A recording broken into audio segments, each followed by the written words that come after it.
Good afternoon, Sis Melly. Thank you very much for giving me the opportunity yekutaura nyaya yangu ndichiexposa this guy here anonzi Sean Murambwi. He calls himself Sean Murambwi. His name is Macheu. This guy owns a company inoita zvemapose machines inonzi Sales Intellect. Saka takatanga kudanana last year muna April. Then sevanhu vaidanana aingonyepawo kuti ndakasiwa nemukadzi ndinogara namai vangu namaid anochengeta mwana. Little did I know kuti atone mukadzi ari kumba, mai vanotogara kufarm kukwekwe uko. This guy ndakamutrusta around vana vangu. Yes, I'm a single mom.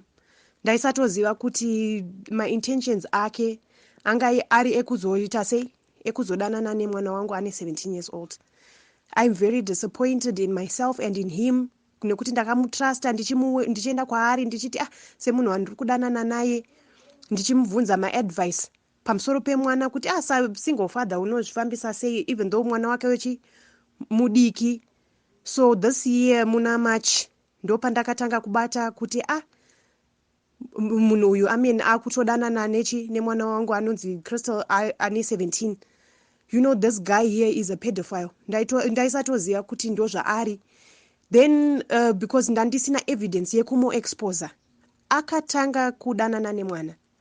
Pandakavabata akauya kumba kwangu achitraya kundiofa mari, achiti aiwa yeye ndokupa mari, usadaro, usaende kumapurisa, usaite sei. So patakaita meeting kumba kwemwana wangu nanaba mukuru vacho nababa vacho, stepmother wacho anonzi Kathleen D'Souza ndo vakauya vachiti ndiasawira wangu, vapiwa mari kuti vavharidzire nyaya. All this while stepmother ava vari kurambira nemwana kumba kwavo mwana wangu. Mapurisa ndo akazoita kutonobvisa mwana in the care of this woman, kuti mwana anogara nababa, tisingazive kuti baba vari kutopiwawo mari nani nemurume uyu. It's very wrong kuti people that don't work vari kutoshaya kunotsvaga mari vachitengesa mwana. Munoziva kuti hapana chinorwadza uri single mom uchiona mwana wako achishandiswa nemurume zvekutodaro. Right now mwana wangu anototadza kutaura neni pamusaka this guy because ndaienda kwaari ndichiti ona mwana ari kundinetsa zvakati onoenda nehwesere achimuudza kuti mai vako vanokuvenga, you know, manipulating mwana nemari. Sis Melly, it really hurts me kuti right now murume yeye kutraya kumusungisa nekuita sei. The law had nothing. Apa mwana amupa STI kukoti akanditi hanzi sorry, it was a mistake. Unganditi sorry here iwe sorry pamwana wangu wawakapa STI. Onditi sorry uda kuti friends, we will never be friends. We will never be friends. You are a pedophile. Wainyepa kuti mukadzi akaenda, mukadzi wako ndiye akauya akandipa information yese, screenshots ese kuti uri kudanana nemwana. Hautonyare murume mukuru. You are not ashamed of yourself. Apa une vamwe vana from a first marriage waunodeny. Uchiti hauna vana kumba, une mwana 1. Apa une vana vari grade 6 and grade 7.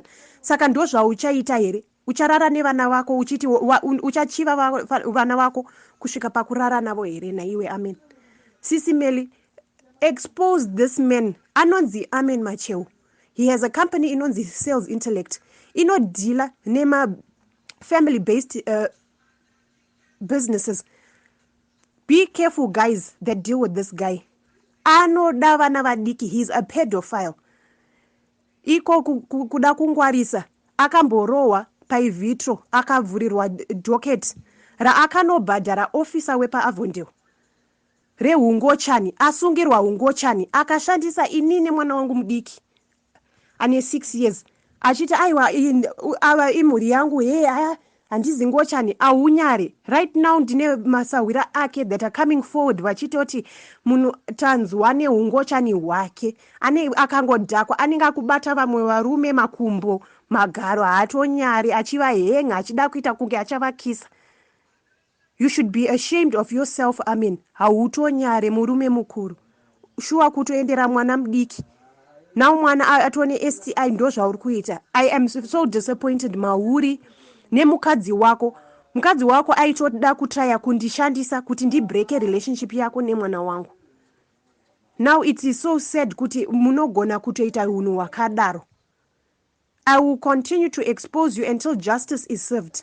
I will continue to make noise until justice is served. Sisi Meli, murume uyu hana nyadzi, hungochani.